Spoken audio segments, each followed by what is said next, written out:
I'm so glad you mentioned that the way the pedagogy in Europe is different than in the States, because that's the kind of debate students here in China face when they graduate from college, when they want to pursue further study, either in the States or in Europe. Sometimes they have to struggle, they have to debate with themselves whether I want to go to the States side, whether I want to go to the Europe for further study. So for you being someone sitting comfortably in the States, also in Europe, what's your advice to those students? Which is like preferable way or whatever? I don't think there's a right way or wrong way, obviously. It's music, so you have to go with what you want. And also it depends on your age and at what stage you're in. For example, when I first left home from Hawaii, how I decided to go where was who did I want to study with.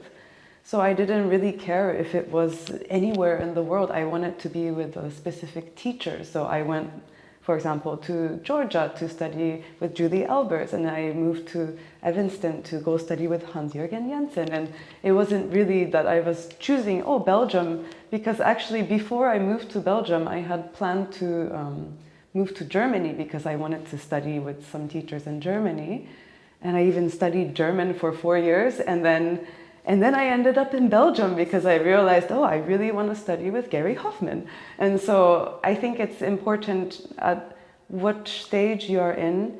And in my case, I was still studying. So I wanted to study with very specific people. And whether that person may be in Europe or in the US, it didn't really matter. Because I knew that I would get a lot of benefit from the relationship with said teacher.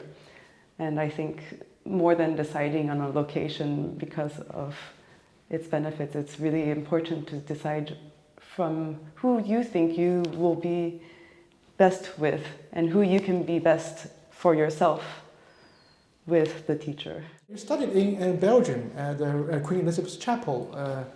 We just talked something about the chapel yesterday, and could you elaborate on what the chapel is? Is it a place for worship? So it's not a place for worship, and it's also not conservatory. It's not a school or somewhere you go and get a diploma or anything. It's an institution that was originally founded actually for the Queen Elizabeth competition. And they wanted to motivate more Belgian students or musicians, young students to participate and to be able in the competition and to be able to train in an environment where it's completely calm with amazing teachers and who they call masters. And that system remains until now, but now it's open internationally, and it's not only for training for the competition. So the name stays as the Queen Elizabeth Music Chapelle, but it's in Waterloo, Belgium, kind of in the middle of the forest, and it's not a huge building or anything, but there are studios and people can live there or you can travel there, and depending on which studio, so for me obviously it was the cello studio, we had Gary Hoffman and Jürgen Ruding coming in every couple weeks, 2-3 weeks, and we would have 2 days of lessons, and the rest of the time, because I lived there, I was just practicing, I was rehearsing, and I had opportunity to play many concerts that were organized by the Chapelle, and also opportunities to play with the different masters of the professors of the institution. And yeah, there's not much, there are no classes, there are no diplomas, no credits, nothing like that, but it's just a place where we can study and practice and learn and play in peace. Sounds like heaven for music making. Yeah, it's a small utopian bubble. Yeah.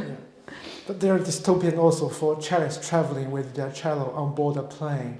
I often read news that the cellist was disembarked from an airplane because he somebody, probably always this air stewardess who refused for the cellist to bring the cello as a carry on with him or her. Have you encountered such nightmare for absolutely many different types of nightmares I've encountered. Oddly, in China, I've had the best experience with traveling with cello, because normally, for example, in the United States and in Europe, you have to buy an extra seat for your instrument. So you buy 2 economy seats, and that's that. It's very expensive, but what else can we do? But in China, it's actually, you can just buy either a business or first class, just 1 ticket, and they have space for the cello to put in the coat hanging closet or in the overhead bin, because there's just more space for the higher classes of the flying cabin. So I find that actually much nicer, because it's cheaper and you get to fly not economy.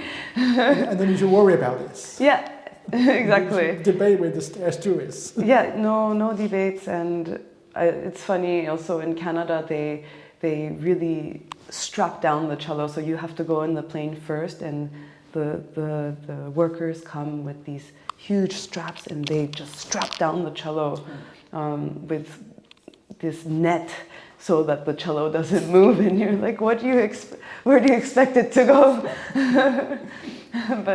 But I think each country, each region has their own different rules about these, so always have to be careful. Each time you book any ticket, have to check and call them and spend hours on the phone booking and unbooking and booking, rebooking. Yeah.